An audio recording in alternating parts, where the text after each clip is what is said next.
السلام علیکم ورحمۃ اللہ وبرکاتہ۔ استقبال ہے آپ کا ہمارے چینل ایم اسلام آفیشیل میں۔ میں آپ کا میزبان مجاہد الاسلام قاسمی۔ محترم سامعین و ناظرین، اسلامی سال کا پہلا مہینہ جس کو محرم الحرام کہا جاتا ہے، اللہ عز و جل کے ہاں اس کی بڑی قدر ہے۔ یہ عظمت والے مہینوں میں سے ہے۔ تاریخی روایت کے مطابق اس مہینے میں بہت سے عظیم الشان واقعات پیش آئے ہیں۔ اس مہینے میں صرف 2 کام کرنے کے ہیں، باقی سب خرافات ہیں۔ ان خرافات و بدعات کو چھوڑنا ضروری ہے۔ پہلا کام، اس ماہ مبارک میں مطلقاً کسی بھی دن روزہ رکھنا رمضان کے بعد سب سے افضل روزہ شمار ہوتا ہے۔ نیز 9 اور 10 محرم یا 10 اور 11 محرم کا روزہ رکھنا اور بھی زیادہ فضیلت کی چیز ہے۔ چنانچہ صحیح مسلم کی حدیث میں وارد ہے، افضل الصیام بعد رمضان شہر اللہ المحرم وافضل الصلاۃ بعد الفریضہ صلاۃ اللیل، کہ رمضان کے روزوں کے بعد سب سے افضل اللہ کے مہینہ محرم کے روزے ہیں، اور فرض نماز کے بعد سب سے افضل رات کی نماز یعنی تہجد کی نماز ہے۔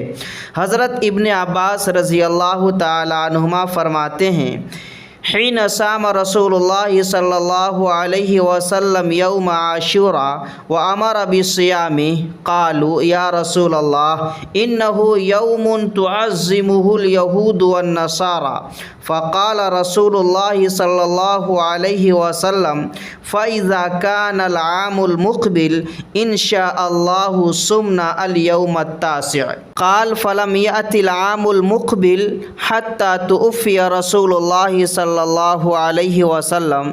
امام مسلم نے اس کو روایت کی ہے۔ جب حضور صلی اللہ علیہ وسلم نے عاشوراء کے دن روزہ رکھا اور حضرات صحابہ کرام رضی اللہ عنہم اجمعین کو روزہ رکھنے کا حکم فرمایا تو اس پر حضرات صحابہ رضی اللہ تعالی عنہم اجمعین نے عرض کیا، اے اللہ کے رسول، اس دن کی تو یہود و نصارہ بھی تعظیم کرتے ہیں۔ غالباً یہ عرض کرنا مقصود ہوگا کہ روزہ رکھ کر تو ہم نے بھی اس دن کی تعظیم کی، گویا ہم ایک عمل میں ان کی مشابہت اختیار کرنے لگے۔ تو اس پر آپ صلی اللہ علیہ وسلم نے ارشاد فرمایا، اگر اللہ نے چاہا تو اگلے سال ہم 9 تاریخ کو بھی روزہ رکھیں گے۔ اس طرح سے مشابہت کا شبہ باقی نہیں رہے گا۔ حضرت ابن عباس رضی اللہ تعالی عنہ فرماتے ہیں، اگلا سال آنے سے پہلے ہی آپ صلی اللہ علیہ وسلم کا وصال ہو گیا۔ اسی وجہ سے فقہائے کرام فرماتے ہیں کہ صرف عاشوراء کا روزہ نہ رکھا جائے بلکہ اس کے ساتھ 9 یا 11 محرم کا روزہ بھی ملا لیا جائے، یعنی 9 تاریخ اور 10 تاریخ کو روزہ رکھا جائے یا 10 تاریخ اور 11 تاریخ کو روزہ رکھا جائے، تاکہ یہود کے ساتھ مشابہت نہ ہو سکے۔ صحیح مسلم کی ہی ایک اور روایت سے معلوم ہوتا ہے کہ قریش بھی زمانے جاہلیت میں عاشوراء کا روزہ رکھتے تھے۔ عن عائشہ رضی اللہ تعالی عنہا قالت كانت قریش تصوم عاشوراء فی الجاہلیہ وكان رسول اللہ صلی اللہ علیہ وسلم يصومه فلما هاجر إلى المدينة صامه وأمر بالصيام فلما فرض شهر رمضان قال من شاء صامه ومن شاء تركه۔ حضرت عائشہ رضی اللہ تعالی عنہ فرماتی ہیں کہ زمانے جاہلیت میں قریش روزہ رکھتے تھے اور رسول اللہ صلی اللہ علیہ وسلم بھی روزہ رکھتے تھے۔ جب آپ صلی اللہ علیہ وسلم نے مدینہ منورہ کی طرف ہجرت فرمائی تو وہاں بھی عاشوراء کا روزہ رکھا اور حضرات صحابہ رضی اللہ عنہم اجمعین کو بھی روزہ رکھنے کا حکم فرمایا۔ پھر جب ماہ رمضان میں روزہ رکھنے کی فرضیت کا حکم آیا تو آپ صلی اللہ علیہ وسلم نے لوگوں کو اختیار دیتے ہوئے ارشاد فرمایا، جو چاہے عاشوراء کا روزہ رکھے اور جو چاہے نہ رکھے۔ اس حدیث سے معلوم ہوا کہ ہجرت سے پہلے بھی حضور صلی اللہ علیہ وسلم کی عادت شریفہ روزہ رکھنے کی تھی اور ہجرت کے بعد دوسروں کو بھی تاکید فرمائی تھی۔ دوسرا حکم کیا ہے اس مہینے میں؟